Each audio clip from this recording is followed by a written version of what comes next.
It's ad break time. I'm proud to announce that the Beyond Solitaire podcast is sponsored by Central Michigan University's Center for Learning Through Games and Simulations.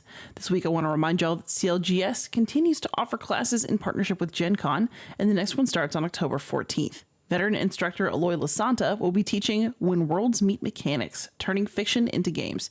I know this class is going to be amazing, and you should absolutely sign up for it. Also, if you want to support this podcast, please visit patreon.com/BeyondSolitaire and help me keep the lights on. But for now, let's get on with the show. Hey gamers, this is Liz Davidson from Beyond Solitaire, and I'm super happy to have a special guest on the podcast this week. This is Jay Carmichael, a.k.a. that guy from 3 Minute Board Games. How you doing, Jay? Hey, yeah, I'm doing great. Kia ora to everyone out there. Kia ora koutou. Beaming to you live from the sunny South Pacific, and it's actually a pleasant, sort of cold winter's day at the moment. So.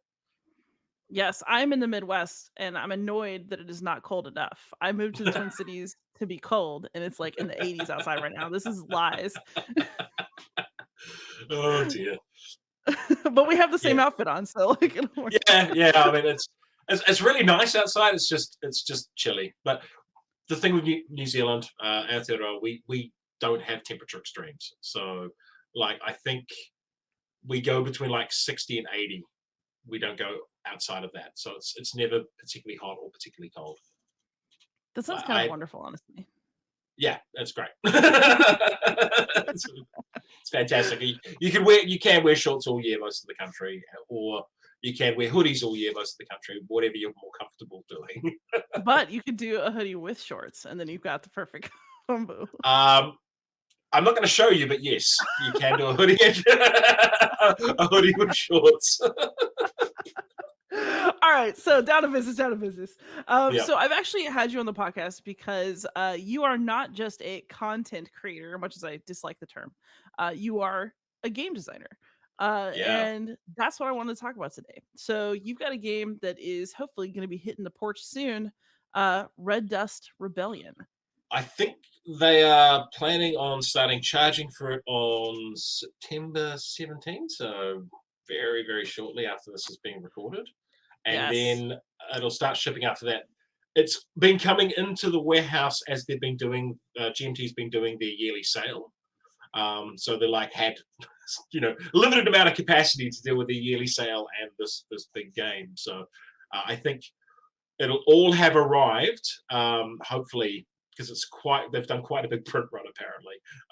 It'll all have arrived in time to be sent out, hopefully at the end of the month. So for people who don't know what Red Dust Rebellion is, what's like the quick overview of this game? So Red Dust Rebellion is part of a series of games called the Coin series or Counterinsurgency series. Counterinsurgency games are war games where one side is not balanced to the other. So in a traditional war game, you will have armies of knights or Napoleonic soldiers and cannons lining up, or tanks and whatever.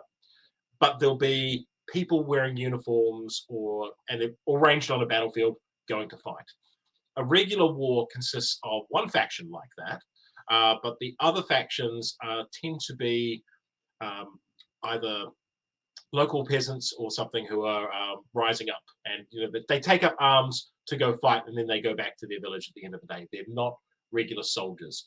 And earlier games in this series include a game about the Vietnam War, which strongly featured people in South Vietnam who were villagers. Essentially, that was their day job, was farming, and then they would fight against the American and South Vietnamese government.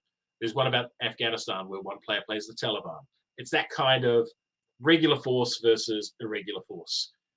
The difference with Red Dust Rebellion, the special sauce here, is that this is the first game in this well-received and well-regarded historic wargaming series that is completely made up. That is complete fiction. That is a fictional conflict that has been created solely for the purpose of making a wargame. And the funny thing about it is we go back way back to 2017, even before I started 3 Minute Board Games, and I was just fiddling about with this idea for a sci-fi coin game, and I was like, oh, maybe I'll do a print and play or something. I should probably ask like Volko if it's okay if I do a print and play of because I'm borrowing his game system. It'd feel rude to put out a print and play of his game without first asking permission. And literally, he's like, we have been thinking about doing a sci-fi coin game, and no one's sort of done anything, and you've kind of turned up with a half-built game. So, do you want to make it? And I was like, well, yes. And just that is literally the pitch. Was me going, I've made a print and play. I'll throw it into the pot, and then it got picked up. So here we have the science fiction setting that I've built, heavily inspired by a ton of classic Mars sources. Because Mars in science fiction is always the birthplace of rebellion against Earth. It's always where they tell either anti-colonial stories or stories that parallel the American Revolution. It's because, like, here's the first colony that is rising up and trying to get its own independence. The whole Patriots and Tea Party and all that kind of stuff really mirrors into what happens in Martian conflicts in science fiction. And it also ties into a personal experience here, which is the identity of New Zealand as a country. So if you don't know, New Zealand was, up until 1945, a British Dominion. So we were directly ruled by Britain. We had sort of independence, but for most purposes, Britain could tell us pretty much what to do, and we just went along with it. We are like 18,000 kilometers away from the United Kingdom, as far as you can be on the planet, pretty much. If you drill a hole in New Zealand, it comes out the other side, just in Spain somewhere, so just down from the UK. And we've only really had our own sort of nationhood in the last few generations, and we don't really know what it means to be a New Zealander yet. That we don't have a really strong national identity. We're still trying to figure that out. So this game about Mars allows me to sort of explore that idea of what does it mean to create a new people. And of course, the analogy is the distance between New Zealand and the UK is basically like Earth and Mars. Oh, that's awesome, man. So I've only recently started getting into sci-fi. I used to just totally avoid sci-fi themes, and I've really done a major 180 on that in the last year or so. So it sounds like you are very deeply read on sci-fi topics, especially Martian rebellion topics. Here's the funny thing. I don't read fiction. Yeah, I do not read fiction. So what? No, I don't. I watch movies and stuff, and I read nonfiction books. I basically haven't read a novel. I think the last novel I read was one of the Harry Potter ones 15 years ago. Oh, ew, no wonder you didn't read anymore. Well, there's that too. And that was when I was training to be an English teacher, and I was like, oh, I should probably read more fiction. But yeah, fiction's never been my thing. I love nonfiction, and I especially love role-playing games that publish world books. So they're fiction, but they're presented in a non-fiction format. So that like Tolkien, having all of his histories and stuff like that, or a D&D supplement, which is like, here's the Kingdom of Blah, and I can read 300 pages on their history and stuff. Because deep down, I'm a historian. Like that's what I trained to do. I've done political science, defense studies, and history. And even as a kid, I was drop me off in the nonfiction section. I'll read encyclopedias and books about war and tanks and engineering and all that kind of stuff. I didn't really read a lot of fiction, which is funny because I love sci-fi. So if you're watching the movies then, or reading fake history, what are some good Earth Mars conflict films that we should go watch? Probably the classic one is the original Arnold Schwarzenegger Total Recall. That has it all. It's got explosions and mutants and the fantasy about a green Mars, terraforming Mars in it. It's got amazing gunplay, catchy lines. See you at the party, Richter. It's just a great film. And also like Babylon 5 was a show that did it really well. Where there was a central Earth government that was becoming more and more fascist, and Mars was really the first place that started fighting back against them. And they played out this Martian rebellion all the way through that story. And more recently, so after I did all the stuff for Red Dust Rebellion, I saw the Expanse TV show, and that is another show that, while it didn't directly influence Red Dust Rebellion because I saw it after writing the setting up, it definitely could have. Like, there's so many like common themes with the Expanse, and I was watching, going, "Oh yeah, no, this is." People who like the Expanse will definitely get a kick out of Red Dust Rebellion. The main difference is Red Dust Rebellion has zero alien stuff. So I've gone for absolutely a human-focused conflict. There's no strange relics or alien presence or wibbly things happening. It's all very, very grounded and very real. So why did you choose the coin setting for this? Yeah. So really, really easy answer for that. So as I say, my background academically, I used to teach a paper at Waikato University, or co-teach, because I was a senior lecturer and I was their assistant, on the ethics of armed conflict. So that revolved around things like just war conventions, guerrilla warfare, war crimes, torture, all that kind of those ethical questions that pop up with armed conflict or the use of violence by the state. So I've had this passion and interest in that kind of field of irregular and versus regular war and all of those hairy questions. And I've never found a war game that really represented how those conflicts work. Because if you try to model those conflicts in a stand-up fight, then Vietnam could have been won with more bombs. And we know that the Vietnam War could not have been won with more bombs. They could have bombed everything, and they still would not have won. The US would not have won the Vietnam War, and South Vietnam would not have won, because more bomb doesn't win an insurgency.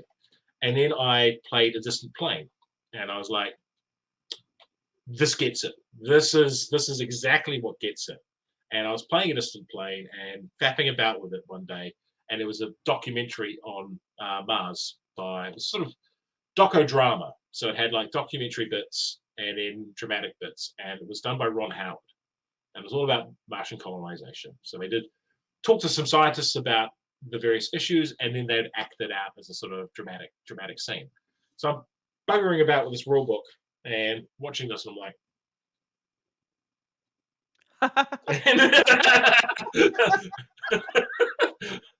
and that's exactly what happened. Like, I'm like, huh, a distant Martian plane, maybe. And yeah, so I started thinking, well, what about like what happens once this colony gets to a certain size and starts going, we want our own rights? If you've got all these corporate interests that have sponsored it, who 200 years later is going to care who the billionaire who paid for the initial thing is? If you've got 6 generations of you living on this planet, and it's not an easy thing to go back and forth. So if we're building there will be people who end up staying. And they will become Martians, and eventually they'll be like, actually, I wouldn't mind a little bit of sand in my life. So yeah, it was almost entirely caused by watching this docodrama while reading or setting up a solo game of A Distant Plane. So Fantastic. And a solo game, a man after my heart. All right, so the thing that's funny about that you say that though is, so full disclosure, everybody out there, I've edited the rule book yeah, for this game. So I and a wasn't worried great about job you did. Thank you. I appreciate that. So I haven't played it, which means that I like have read the rule book, but then my memory of the mechanisms gets hazy. But on that first pass, I remember feeling like a lot of the stuff that you were doing in that game was pretty edgy and like advancing coin in a new direction. You know, you've got like an entire faction that like focuses on card play, which I had Yeah. never seen in a coin before. Like super cool. So Yeah. I guess really, this is a development question. So I looked you up on YouTube, and your first announcement video that you had a game coming out is 3 freaking years old. Yep. What happened between then and now in terms of development of this game? And, like, when were those, like, cool changes introduced? Were they new? So Were they in at the start, like, coming yeah. later? So the development cycle kind of worked like this. So in 2017, when I first pitched the idea, Volko was like, "Look, I'll talk to GMT. We're really happy to do this, but you won't get a shot at getting this on the P500 for years because we have like 4 coins ahead of you already." And I think like Pendragon was just like the next one, but there was a whole bunch coming out. All Bridges Burning, um, the Gandhi one. There are a few others as well that were in the pipeline well ahead of this. And like, so just go away and work on it. But we like the idea of science fiction. We think that's really cool. Build up the setting as much as you want, but try to keep it quite coin conventional because we don't want to spook people. Because we're going to put out a game that's got a spooky setting that might bring in a new audience, but it might scare off our established audience. So keep it a bit boring. And we're like, okay, cool. So I modeled it along, and the game, for all intents and purposes, was a distant Martian plane. Like it was very much a distant plane with a couple of little steps and pieces here and there to represent the difference between Mars. And a few years later, we had they just let me do my own thing, and I did iterative testing. I had some friends help me out, but mostly I just solo played, and iterated until I got something I was quite comfy with. And then we had a big sit-down meeting, and it was Jason Carr from GMT, Volko, and myself. And I can't remember if Adam, who's the developer, was there. He may have been, but he may have come on after that meeting. And they were like, okay, you've done a really good job following instructions, and you've made this game very coin normal. We hate it.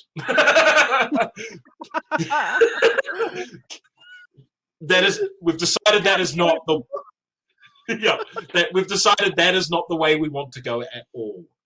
And I'm like, thank you, because I have been iterating on this game, and I have been just jotting down ideas of other things we could do to make the game more interesting, but I felt like I'd been locked in this box. So then we got the Aldrin Cycler, which is the way that forces move back and forth between Mars and Earth. And if you're unfamiliar with the rationale behind an Aldrin Cycler, you've got Mars, you've got Earth, and you slingshot around one in an orbit and slingshot around the other one, and you do this constant figure eight back and forth. And then when you're at the closest point to either thing, you launch shuttles that then go to those respective planets, load up, and then go back. So you basically, there is a constant figure eight of these cyclers going back and forth. And that's how we decided to do, the resource system, to do something different than aid. There were, in a lot of coin games, in fact, most of them, they have these things called lines of communication, LOCs. And they're quite a big deal. You put troops on them. If the terrorist or rebel forces attack them, they can get lots of money and shut down the economy. Because of the way Mars was so split out, I didn't think this made sense.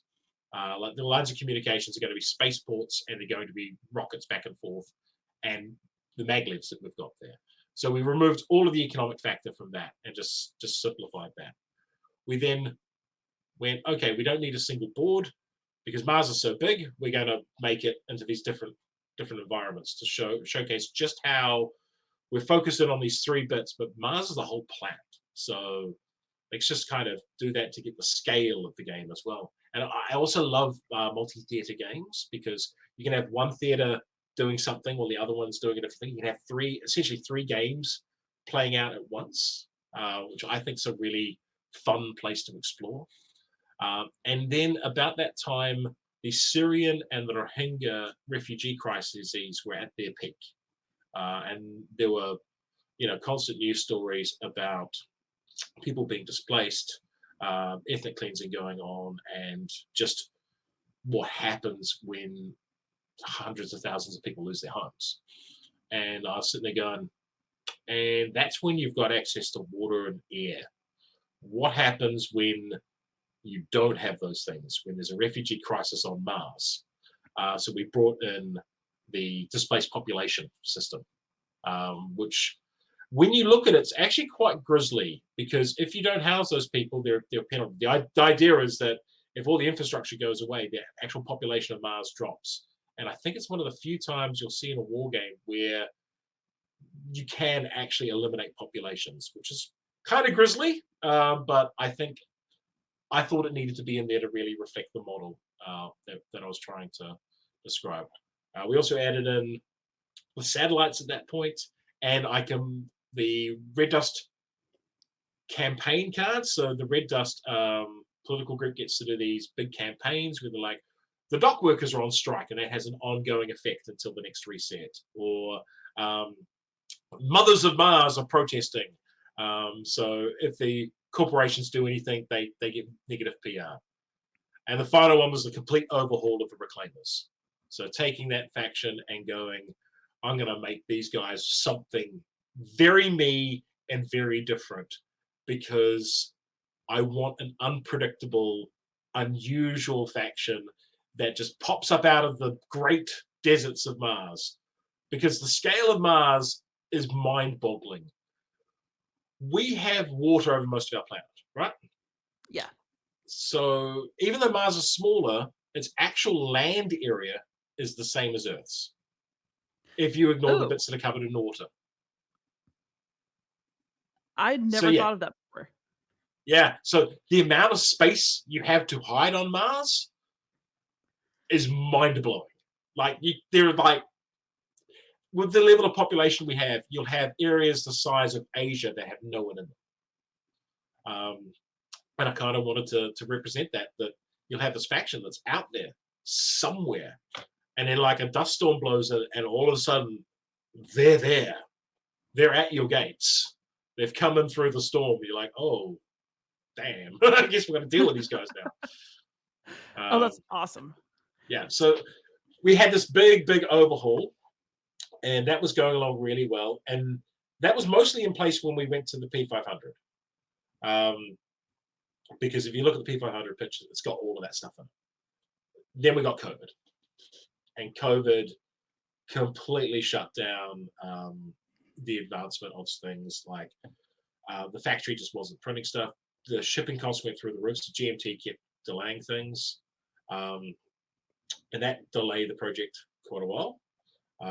Very little we could do about that. And then I think the last bit was, because I completely and utterly broke Coin, and they had to, and solo modes are a really big deal for GMT now. They're massive, especially in the Coin series. I also broke the solo modes, and they took a lot of fixing. So Joe Dewhurst was brought on board, who's next Coin designer as well. He's got the Pure Land coming up shortly, and he had to build or rebuild the solo system from the ground up, because the card system for the Reclaimers utterly broke it. And he had to test the hell out of that. And so that was another big job. That took quite a while. So that's where we got your delays. Make him work. Yeah. But he's done an amazing job, because we had this established system that they brought out, and because the Reclaimers don't work anything like anything else in Coin, he had to go solve a problem that I didn't want to solve. Okay, so I like solo games, but I can't design modes for them. Like, they're just what. Come on, man. I'm kidding. So I have a question that kind of calls back to some of the stuff that you said in this development chat. So you mentioned that you wanted to hopefully help Coin appeal to a broader audience. Mm-hmm. And then also not spook people who are already into it. So coming into an established system that's perceived as difficult, like Coin, do you have concerns about your game reaching an audience as broad as it could because it's in the Coin series? We haven't shied away from the complexity. We have definitely sort of embraced that. But I don't think I don't think Red Dust Rebellion is remotely as complex as, say, a Twilight Imperium. No. I don't think. I think the coins system's complexity is massively overrated. Once you understand the main um, action system and how the cards work, you can play it off those little reference sheets. You can play it off a full-page reference sheet. All you need to know for your faction really is what are my 4 actions and 3 specials.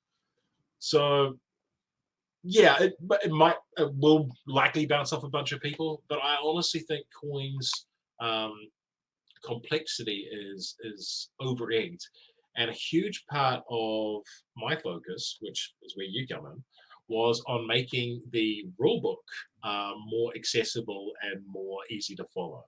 And there are a whole bunch of little techniques we came up with, like the signposting on each section with the icons whose faction rules those are. Yes. So it's nice and easy to pass.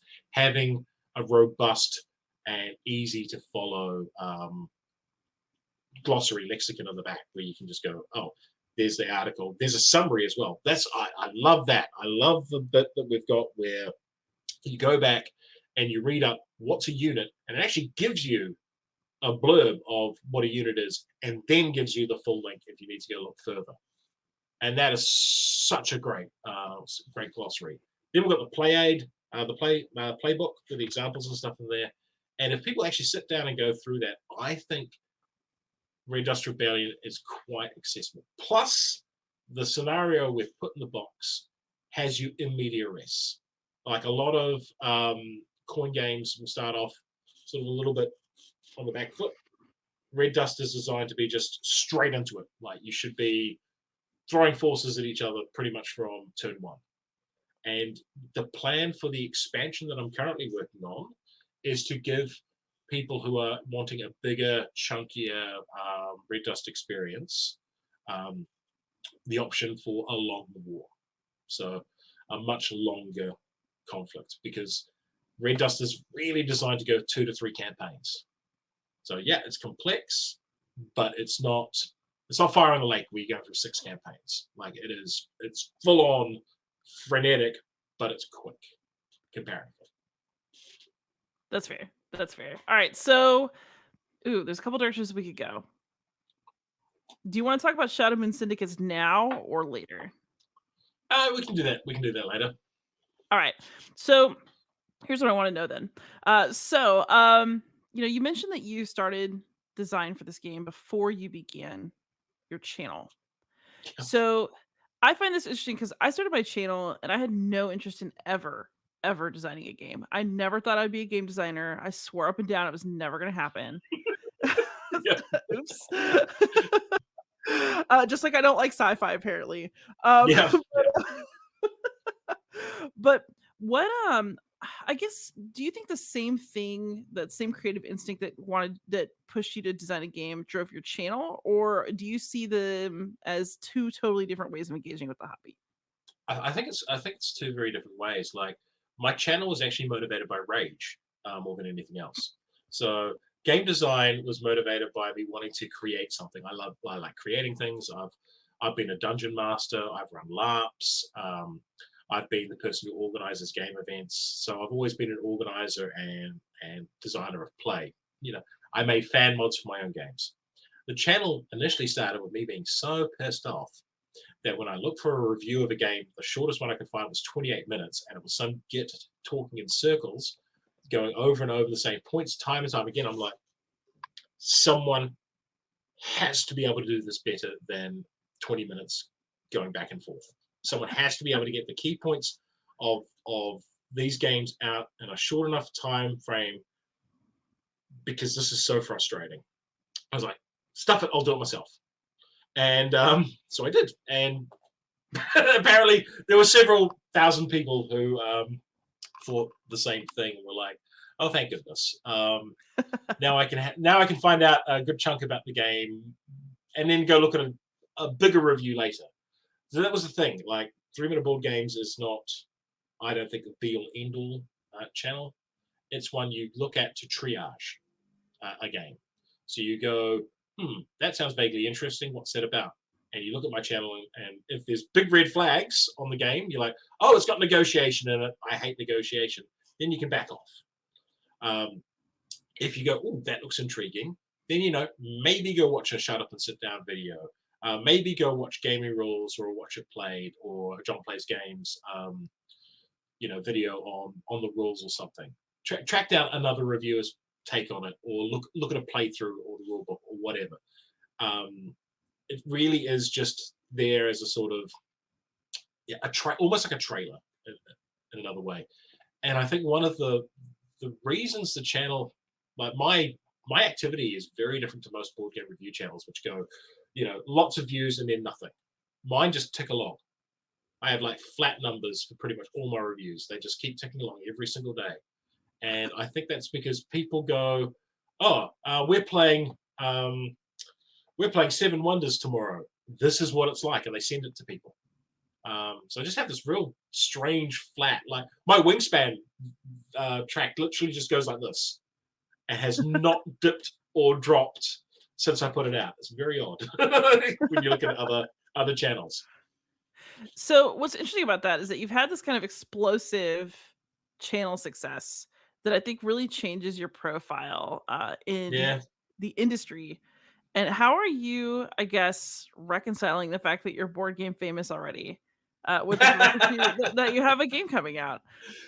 Well, I've actually been really nervous that because on one of the funny things, and I'm not sure if you've had this experience, but I've had a few content creators be quite nasty to me when I passed them.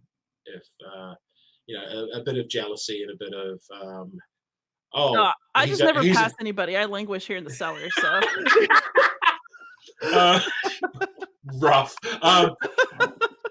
I've had like a reasonably well-known content creator come on my channel and say that the only reason I've got more subscribers than they do is that my audience are idiots with short attention spans.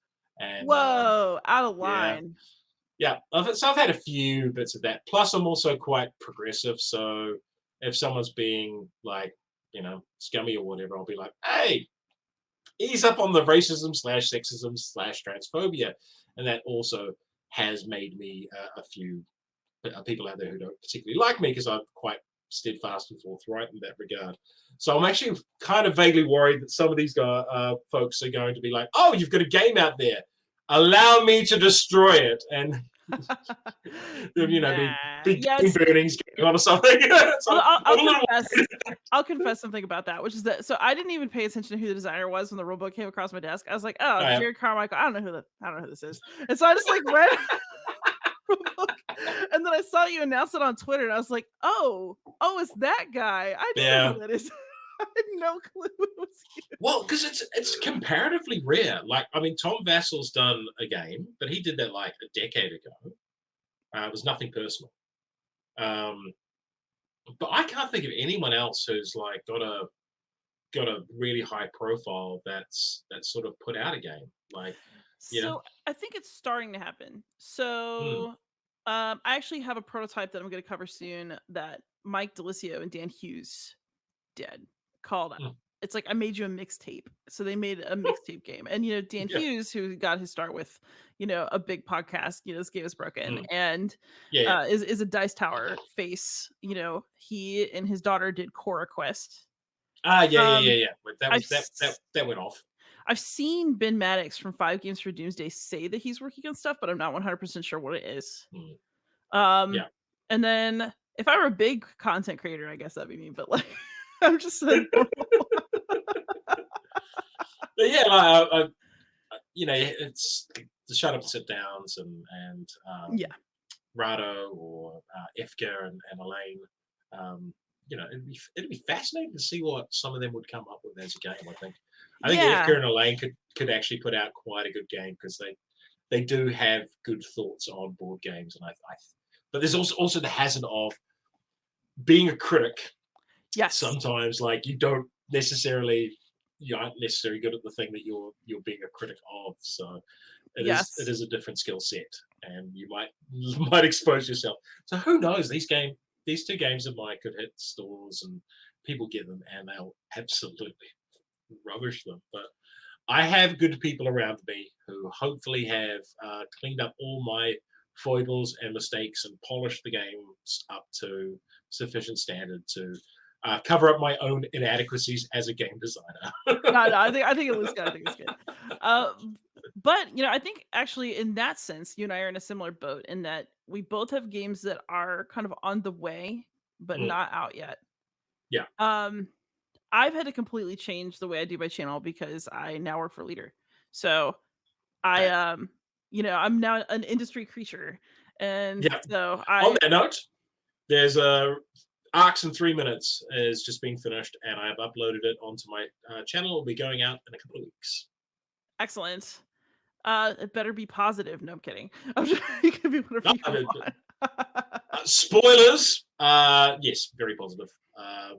What an amazing game.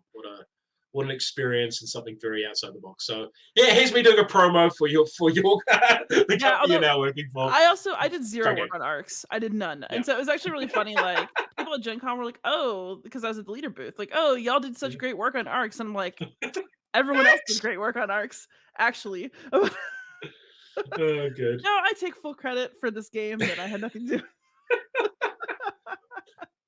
I mean, Oh, man.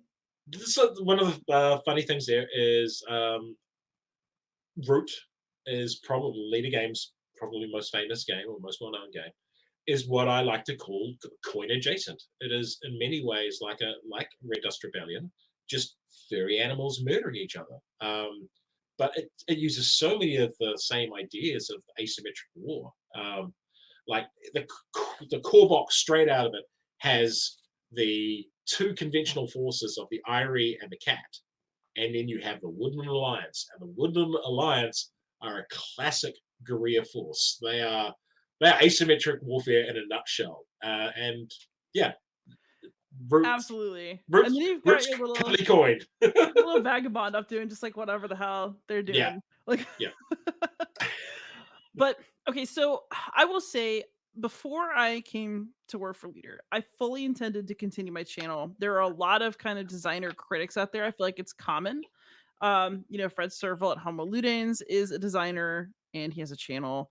Um, Edo, who's done like lots of, oh yeah, games, also has a channel where he talks about games. But do you okay, feel that your career as a designer and your career as a critic, um, fit well together? yeah, Or and how are you yeah. making it work? So my main thing is that I am signposting everything. I'm a big fan of disclosing things. The last GMT game I reviewed, I put a disclaimer at the start saying GMT's publishing my game. Like, and I trust the audience. If someone hears that and then calls me a shill, I'll be like, well, I've disclosed it. I've disclosed that I have this relationship with them. I think a lot you can get away with if you disclose exactly what those relationships are and you set those boundaries. So a real good example is I'm friends with Garfield Games, like the Sam and Shem and Sam over there, and Bobby. I used to work with Bobby Hill, who's the designer of Hadrian's Wall and the Anarchy. We used to work together on the same project at the Department of Conservation. We were working on bird banding, so the tracking things to keep track of birds, so conservation can monitor their numbers. We worked on that project in a professional capacity, and I've reviewed his games, um, and you're quite capable if you are professional enough of going, yeah, I'm judging this on its merits. I always put a New Zealand disclaimer. So if it's a New Zealand game, I go, we're promoting this game because it's a New Zealand designer. And that's to say, I probably know them really well because this country is this big. So, and I've savaged their games. I savage their games all the time. Like the last couple of Garfield games, I thought have been just way too much. Like just too many systems, too many moving parts and stuff. They haven't been for me. And you can have these like professional relationships with people. But you can draw lines and you can signpost things and you can just have some integrity and not taking money off them is another thing as well. So It's not like Garfield are paying me to review their games. So Right. yeah, Yes. I mean, I did have a financial relationship with Chip Theory for editing work and for video right, work. yeah, But again, disclose, disclose, disclose. yeah. You gotta tell the truth. So I think Trust even your audience now, to be mature. Yeah, trust your yeah, audience to be mature adults about it. And if there's people out there, there are people who are out there who don't watch me because I take review copies, and so does the that's New on York them. Times. Shocker. Yeah, that is that's on them. They can make that decision. I signpost what I do.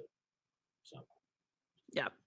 Yeah, I one thing I've always found somewhat frustrating is that I'm explicitly have said on my channel I will no longer do board game reviews, but uh-huh. I'll do little tutorials. I feel like perfectly comfortable covering things that interest me because it's not a review. But I know that somebody will say I love your reviews at some point in the next few years, and I'm gonna be like they're not reviews.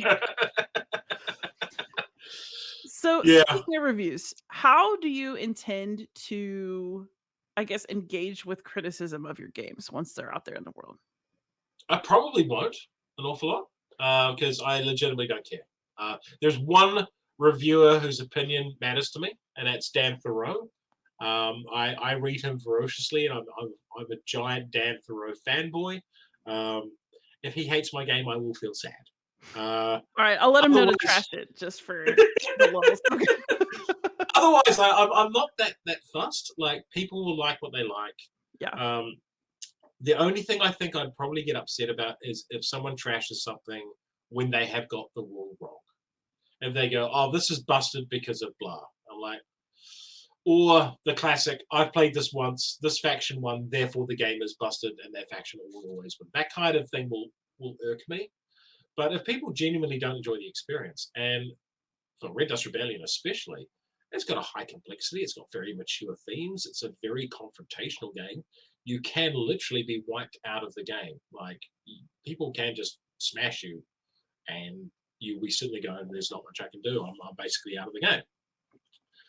So it's not going to be for everyone. And I think one problem I've dealt with designers and publishers having a go at me when I've reviewed their games Yeah. is that not every game is for everyone. Like, and that's fine if it's not for someone and it's their opinion that they don't enjoy that kind of experience. Like, I am not expecting if Rado ever plays it, he'll hate it. Like Rado doesn't like games where you spend 4 hours punching each other in the face. That is just not his jam at all, and that's fine. Like I would not feel that Rado has done me a disservice by pointing that out to his audience. That, in his opinion, he wants a game that's less confrontational. That again, that's fine. So I'm not gonna.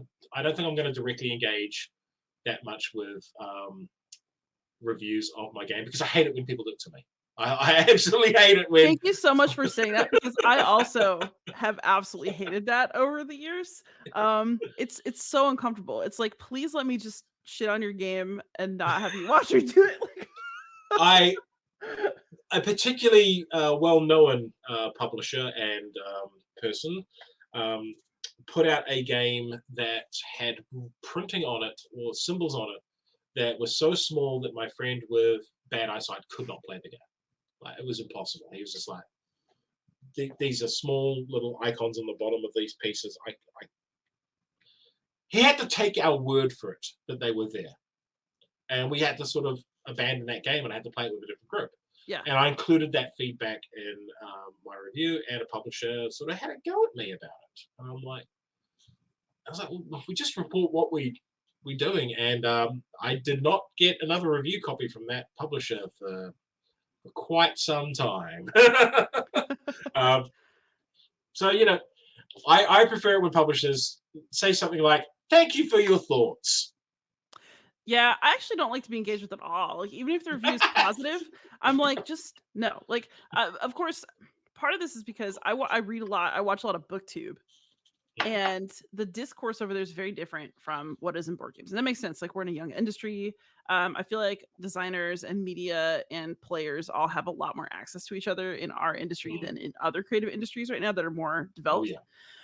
But the pervading opinion in book world, right, is that reviews are for readers, and that authors should leave reviewers alone. Yep. And I do think that that is true, but in board games, that is not prevailing behavior. Um, No. and so I've decided that for myself, like I know David reads reviews, so David Thompson, my co-designer for Night Witches, for those of you who are out there. But I personally, I'm gonna be subscribed to the forum on BGG for like rules questions, but I'm gonna do my Mhm. very best to just leave people's opinions about the game alone. Yeah. Yeah. Absolutely. I also think it's a Sisyphean task.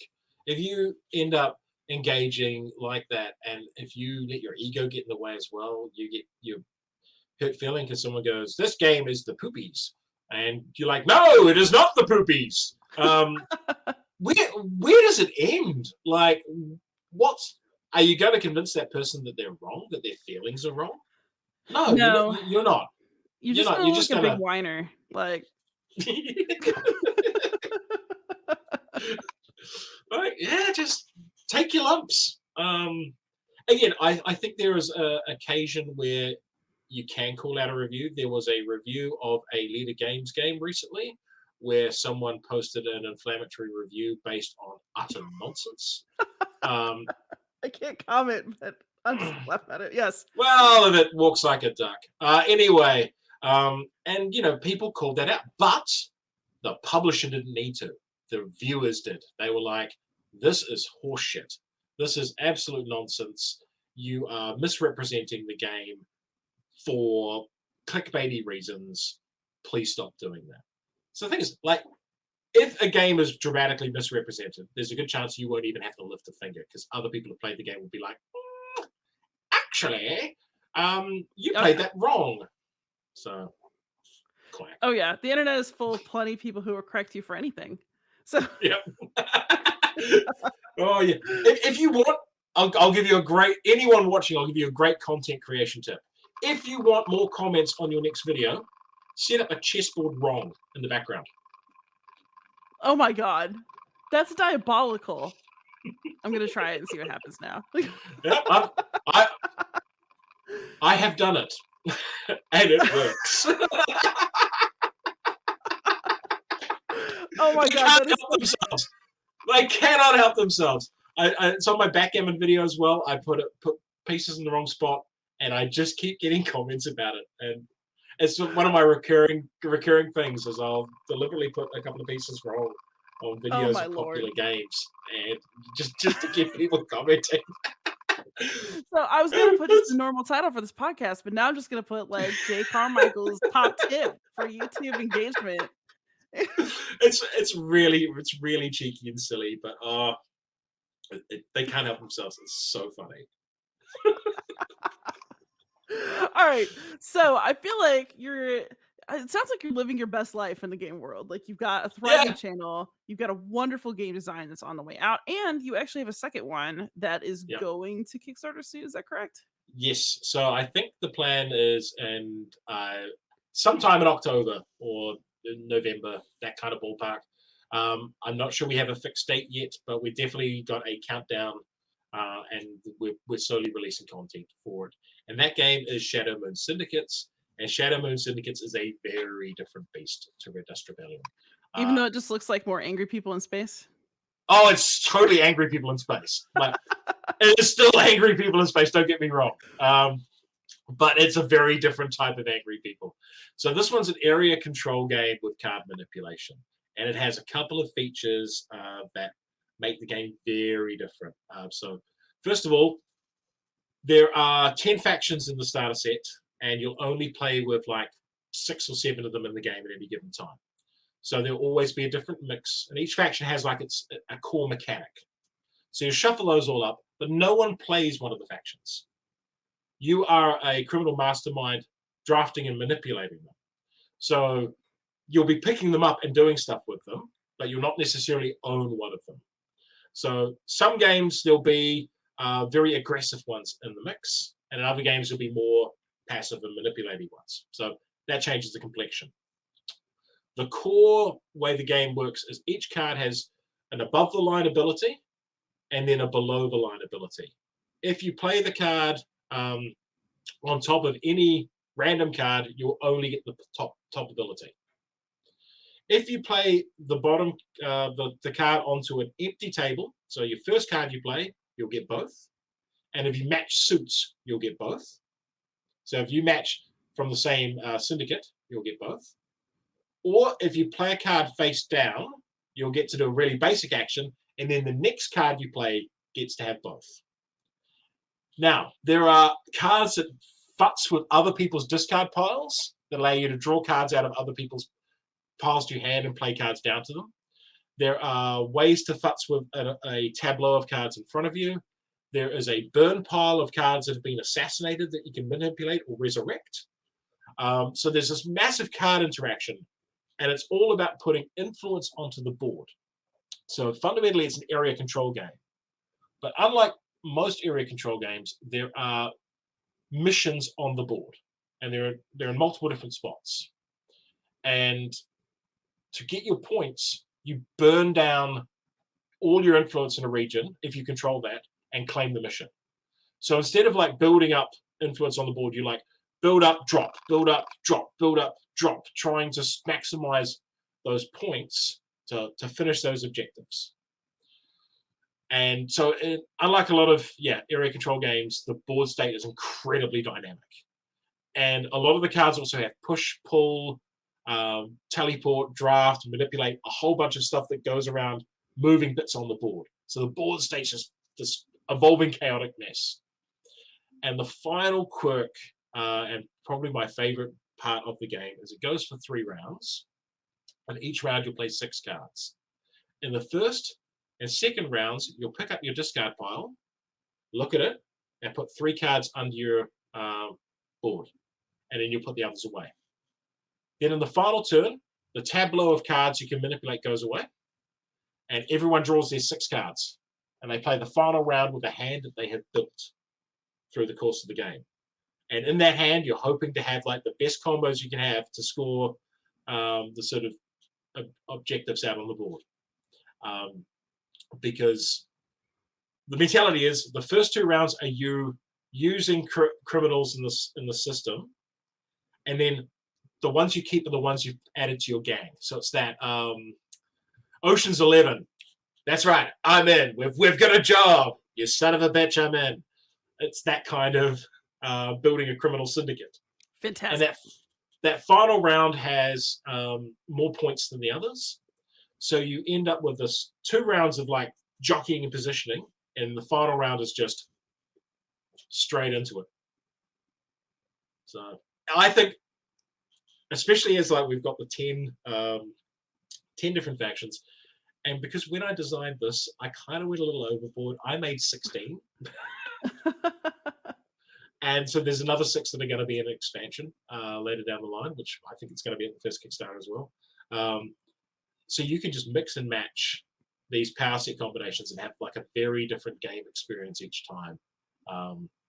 And it's so confrontational. It is so in your face, but it's pretty fast paced. So like experienced players can play a game in 30 to 45 minutes. And that is the whole time will just be, full on. So I think it's a neat game. Promising. yeah. The funny thing is, this one started life as a thought experiment where I was like, I wonder what a Vampire the Masquerade board game would be like. So they all started off as the Vampire Clans. And I was like, I'm never going to be able to sell a vampire game. Maybe they should be sci-fi space games or something. And it all went from there. So excellent. Well, I wish you many, many successful designs, because it sounds like you do this for the love of it. I love that. Yeah, absolutely. And I've got like in my workshop, because we're inside in the house because the house has better internet, but I have a separate building on the back of the property, which is just for board games. So it's like my photo studio and everything, but it's also my game design space. And up there I have pinned on the wall currently 9 different pictures for board games I want to do. So I've got so many ideas. It's just a matter of getting time, because I'm not really a full-time content creator or full-time designer. I'm actually a full-time dad. My daughter is 3 and a bit. She goes to kindergarten 2 mornings a week, and the rest of the time she's with me or Steph if Steph's not working. So um, a lot of this happens after 7 o'clock at night You when she's know, tucked into bed. you just gotta squeeze it in. Yeah, So speaking of honoring your time, like we've been yeah. on the line for a bit, what are some games that have been bringing you joy recently to play?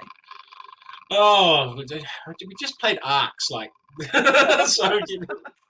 That feels like a shameless plug. Let me just quickly grab my Trello board so I can see what I've played that I've really liked lately. Oh, Wonderland's War was one that I played recently that I thought was absolutely fantastic. Um, and the reason I like that is I've enjoyed Quetzalcoatlin, but I found it a bit pointless. So, like, I love the bag building idea in it, but ultimately I was like, okay, yeah, we kind of pulled the bag. It's fun. Wonderland War takes that bag pulling system and basically turns it into an area control war game, and it's really good. Like, it's so much fun. Um, I love that if you're not involved in a battle in that game, you can bet on the outcome, and that gets you points. So while everyone else is pulling stuff from their bag, you're actually invested because you're like, oh, I want that person to win because if they win, then I get a free token. So everyone gets hooked into what's going on. So that's been a neat game. And the other kick I've been on is small box games at the All right. moment. We've been playing a bunch of cockroach poker, Red Seven, Trio, which I think is called Nana. It's a Japanese game. Wind the Film, which is another little Japanese card game. Love Letter. Because I've done a whole bunch of very heavy Euros, like Hegemony and stuff in the last wee while, um, pulling out a game where I'm like, this takes 5 minutes. Let's just play has been quite joyful. And the other one is, of course, Arkham Horror, the card game. I have been pretty much one night a week, sometimes 2 nights a week, just doing Arkham. That that is the game I have played the most in the last year by a factor of 10. Uh, we've played through six full campaigns in person, and I've done about another 12 on tabletop sim. So That is wild. yeah, I am here for that. love That's that very game. cool. Yep. All right, Yeah, and then not this is probably more people listening to this know you than me, but where can you be found online if people are looking for you? so the easiest way to find me is 3 Minute Board Games on YouTube. We do have Facebook, but Facebook's awful. So don't look for me there. Find me on YouTube. We also have an Instagram, but I barely ever use it. So and Blue Sky, not that stupid other site, Blue Sky. And I'm 3 Minute Board Games. So I think. Excellent. I, of course, can be found everywhere as Beyond Solitaire for those of you who are listening. Jay, thank you so much for coming on the show. This is fantastic, and I really, really enjoyed getting to chat with you. Yeah, no, it was a really good session, and I enjoyed talking to you too. All right, everybody out there, please like, subscribe, comment, ask questions, and most of all, happy gaming.